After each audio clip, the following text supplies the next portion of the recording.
Well, ASEAN was founded in 1967 after several tries at regionalism prior to ASEAN's own establishment.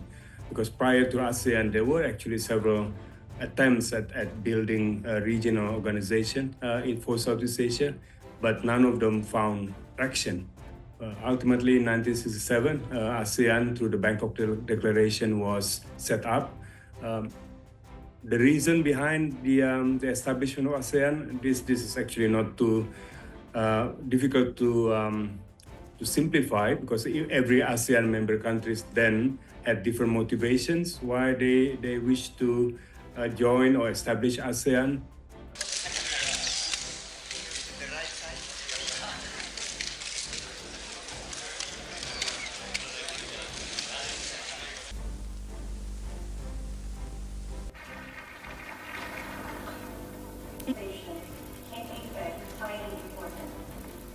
We also hope for the Philippines to commence formal proceedings. Your Majesty, Excellencies. So ASEAN has been transformative in changing the place of Southeast Asian countries in the wider geopolitical context. At one time, Southeast Asian countries were very much simply objects of great power rivalries. We suffered from the imposition and the proxy battles between the so-called East and West at one time. But now, thanks to ASEAN, we've been able to play increasingly a central role in shaping and molding and setting the norms and principles for behavior in the wider region beyond Southeast Asia. And not least of all, I think the third point I wanted to make is how ASEAN has enabled the transformation of our economies.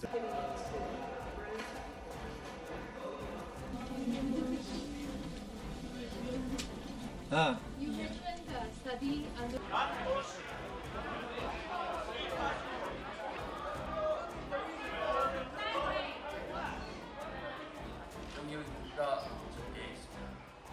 And now, obviously, we have many more so-called 21st century challenges, such as transnational crimes and opportunities such as the digital economy and the like. And ASEAN you would find always ASEAN at the forefront of all these changes, not only reactive, but also actually transformative and shaping and molding. And I did mention before as well how we adapt in terms of our own membership. The original ASEAN members were only 5, but throughout the years, throughout the decades, we included or expanded to include Vietnam, Laos, Myanmar, and Cambodia. And there was no sense of triumphalism, as if one side had won in a battle or in a struggle against the other side. We incorporate, we expanded, and now Timor-Leste is to join. And I think this represents a unique adaptive quality that ASEAN possesses, which is extremely important in a world marked by fast changes. Yeah.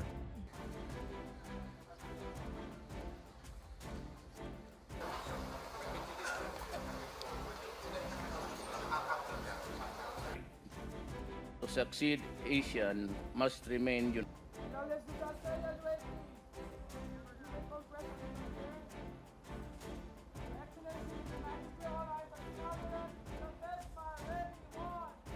And when we speak of ASEAN centrality, often case is suggested as if we are referring to ASEAN's place within the wider external geopolitical push and pull.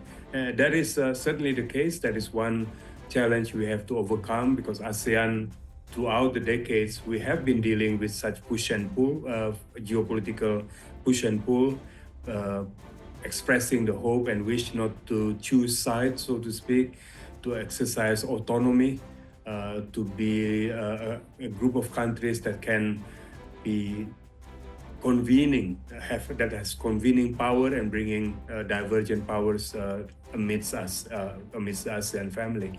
So that challenge, I think, remains and will only become more acute, because throughout our neighborhood, ASEAN faces almost like an arc of instability.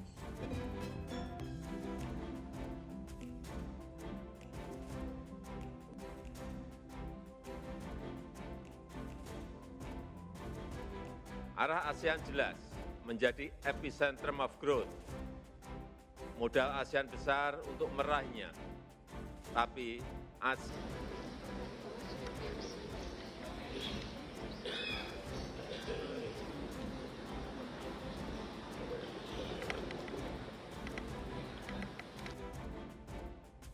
And now the ASEAN way, right hand over the left, allow me to count.